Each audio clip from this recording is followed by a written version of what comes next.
So, a pleasant morning, everyone. I am Riza Di Dilahensya, and today I am the reporter, and we will tackle about discrimination on the basis of sexual orientation, gender identity, and expression or SOGI in the Philippines. So, when we say discrimination, kuan is nag-refer siya sa unfair or prejudicial treatment sa katao or groups base sa ilahang characteristics such as race, gender, age, or sexual orientation. It involves treating certain individuals differently, often in a worse way compared to how others are treated. For example, racial discrimination can occur when someone is treated unfairly due to their ethnicity, while ang age discrimination might involve unequal treatment based on a person's age. So, next slide.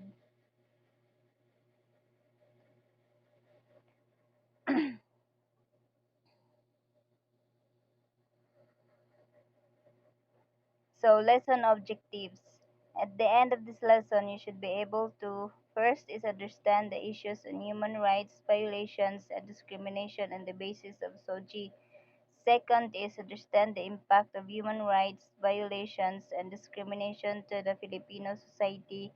And third is formulate activities and programs to address these human rights violations and discrimination on the basis of SOGI. Next slide.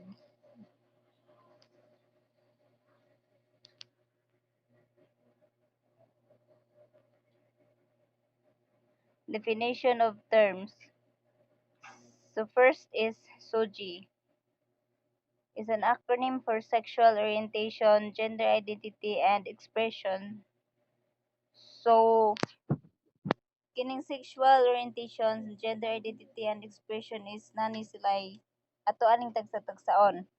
So, sexual orientation is nag-refer siya sa romantic or emotional and or sexual or physical attraction to others. It encompasses attraction to men, women, both neither, and those who are gender nga non-conforming. Example is ang heterosexual, bisexual, homosexual, pansexual, and asexual. Sa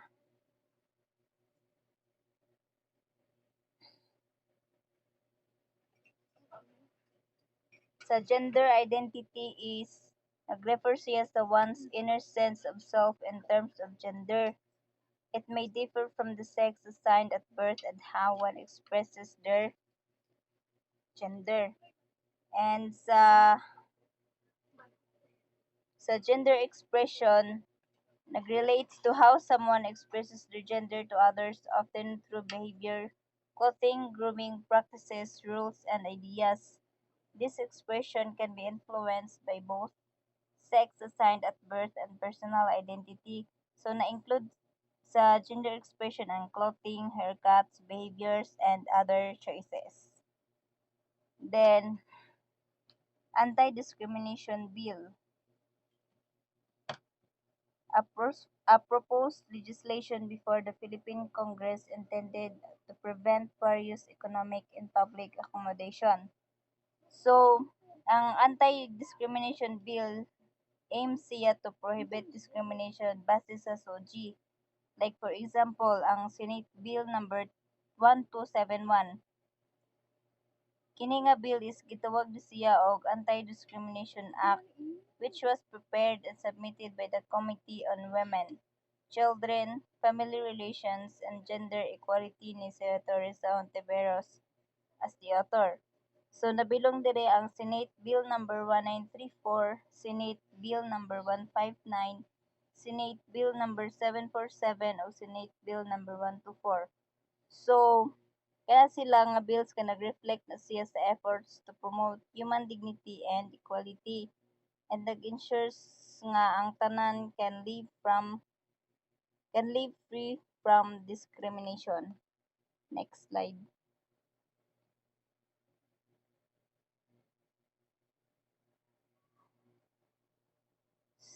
Introduction, which is the universal law. Article 2, 1, 3, and 26 of the Convention provide for the respect, equality, and non-discrimination of all individuals on the grounds of race, color, and sex. So, when we say universal law, is nag-refer siya sa concepts of legal legitimacy and principles that govern human conduct. These principles are considered most legitimate because they are universally accepted, applicable, and grounded in philosophical reasoning. So, sa Article 2, nag-define siya sa treaty as an international agreement concluded between states in written form and governed by international law. It can be embodied in a single instrument or multiple related instruments, regardless of its specific designation. Sa Article 3, nag-emphasize siya sa principles of free consent, good faith, and the pacta sunt servanda rule, which means agreements must be kept as universally recognized norms in treaty relations. And ang Article 26 allows a state to object to reservations made by another state when accepting a treaty. Reservations should not be incompatible with the object of and purpose of the treaty. Next slide. National and local policies. So, nasa PPT ang LGUs from different cities all over the Philippines have been proactive in passing and filing city ordinances banning LGBT discrimination. Nasa the anti-discrimination bill still pending before the Congress. So, when we say national policies, these are guidelines, laws, and regulations set by the central government of a country. They apply uniformly across the entire nation. These policies can address yet to broad issues that affect the entire country, such as economic development, environmental protection, and public health. Then, when we say local policies, nag-specific siya sa rules and regulations nga established sa local government units or LGU within their jurisdictions. Kini nga policies ka nag-address siya local needs and priorities. Ni-cover siya sa issues relevant to a specific locality such as land use, zoning, public services, and community development. Then, next slide.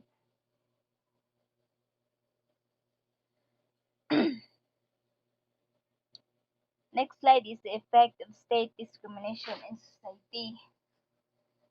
So, the state treatment of LGBT individuals intensifies discrimination on the basis of SUGI within Philippine society and social institutions.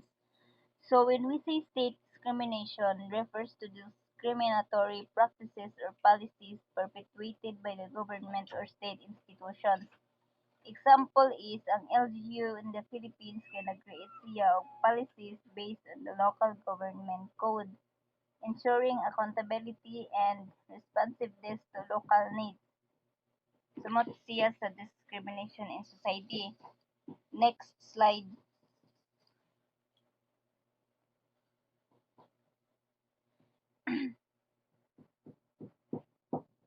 Next, ang discrimination by the Catholic Church. So, the Catholic Bishops' Conference of the Philippines or CBCP and Episcopal Commission on Family Life or ECFL has been fervently demanding Congress for removal of sex, gender, sexual orientation, and gender identity in the comprehensive. So, we all know man nga ang Roman Catholic Church mga pinakadako nga Christian denomination in the world with approximately 1.2 billion members that all over the world. So sa United States, ang Catholic Church is naara sa 17 million members and is organized by 33 provinces. Sa marriage equality, ang Catholic Church kay dili nila i-recognize ang same-sex marriages. Yet, the Catholic Church have been increasingly vocal sa pag-support nila. Then, next slide.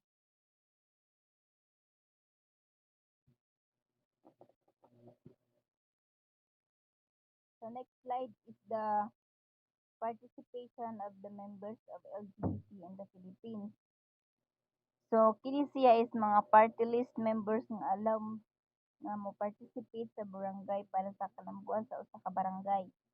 Then also they can participate in every kind of occasion like churches. Kay dating kamakayan nila ang pag-design o gumanta. Next slide.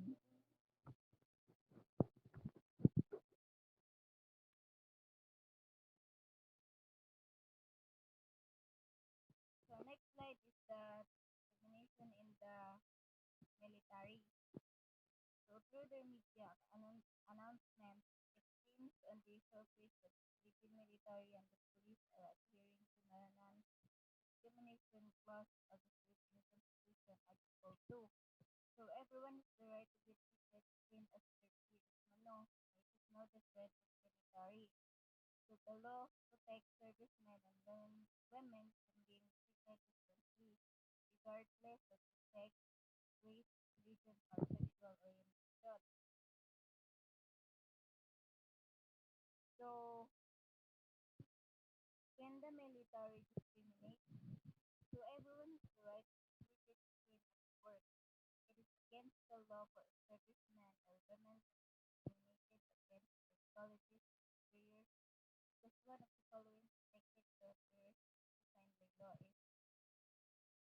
sex, whether lalaki ka or babae or transgender ka, whether you are a gay, lesbian, heterosexual, or bisexual, you can even be discriminated against if colleges perceive you to have a particular sexual orientation and wish to prevent you, even if the perception is wrong.